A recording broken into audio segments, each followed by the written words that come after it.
বৈষম্য বিরোধী ছাত্র আন্দোলনের বিক্ষোভের মুখে শেখ হাসিনা সরকারের পদত্যাগের পর যাত্রা শুরু করেছে অন্তর্বর্তীকালীন সরকার।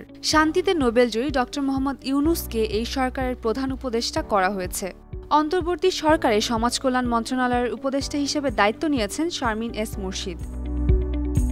পৈতৃক নিবাস কুমিল্লা হলেও ১৯৬২ সালের ১০ জুন ঢাকায় জন্মগ্রহণ করেন শারমিন মুর্শিদ। খ্যাতিমান শিক্ষাবিদ, ঢাকা বিশ্ববিদ্যালয়ের ইংরেজি বিষয়ের খ্যাতিমান শিক্ষক, কূটনীতিক ও বুদ্ধিজীবী খান সারোয়ার মুর্শিদ এবং সাংবাদিক ও সমাজকর্মী নূরজাহান মুর্শিদের মেয়ে হচ্ছেন শারমিন মুর্শিদ।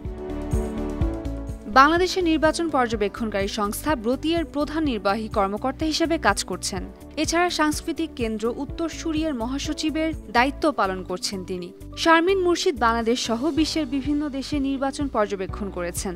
বাংলাদেশের এই সুপরিচিত নির্বাচন বিশেষজ্ঞ দীর্ঘদিন ধরে অবাধ ও সুষ্ঠু নির্বাচনের পাশাপাশি মুক্ত গণতন্ত্র ও দেশের গণতান্ত্রিক প্রতিষ্ঠানগুলোকে শক্তিশালী করার পক্ষে কথা বলেন। শেখ হাসিনা সরকারের সময় নির্বাচন ব্যবস্থা সংস্কারের নানা অনিয়ম নিয়ে সোচ্চার ছিলেন শারমিন মুর্শিদ। দেশি বিদেশি গণমাধ্যমে তার মতামত ও পরামর্শ গুরুত্ব সহকারে প্রচার হয়। সবশেষ ৭ জানুয়ারি ২০২৪-এর নির্বাচন বিষয়ে মার্কিন সংবাদ মাধ্যম ভয়েস অফ আমেরিকার নেয়া এক সাক্ষাৎকারে শারমিন মুর্শিদ বলেছিলেন, আমি নির্বাচনকে নির্বাচন বলি না। বিষয়টি ব্যাপকভাবে আলোচিত হয়।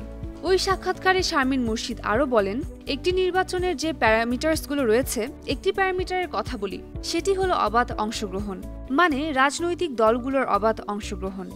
যেহেতু রাজনৈতিক দলগুলোর অবাধ অংশগ্রহণ হয়নি, সেহেতু নির্বাচনের ভোট কেবল একটি দলকে কেন্দ্র করে ঘটেছে, তাই সেটাকে অংশগ্রহণমূলকভাবে নির্বাচন বলা যাবে না। এবং সেটা যদি অবাধ বা তথাকথিত নিরপেক্ষ হয়েও থাকে, তাই সেটাকে অংশগ্রহণমূলকভাবে নির্বাচন বলা যাবে না। এবং সেটা যদি অবাধ বা তথাকথিত নিরপেক্ষ হয়েও থাকে, তাহলেও এই নিরপেক্ষতাও অর্থহীন। কারণ নিরপেক্ষহীন শব্দটা আমরা ব্যবহার করি যখন একাধিক স্টেক হোল্ডার বা বিপরীত শক্তি যখন থাকে, তখন একটা অবস্থানকে বলা যেতে পারে নিরপেক্ষ। তাই এখানে নিরপেক্ষ প্রশ্নটা অবান্তর, কারণ এটি একটি পক্ষের প্রতি ভোট। ১৯৭১ সালে মুক্তিযুদ্ধের সময় বাংলাদেশ মুক্তি সংগ্রামী শিল্পী সংস্থার সদস্য ছিলেন শারমিন এস মুর্শিদ। সাংস্কৃতিক দলটি শরণার্থী শিবির সহ বিভিন্ন মুক্তাঞ্চলে যেত।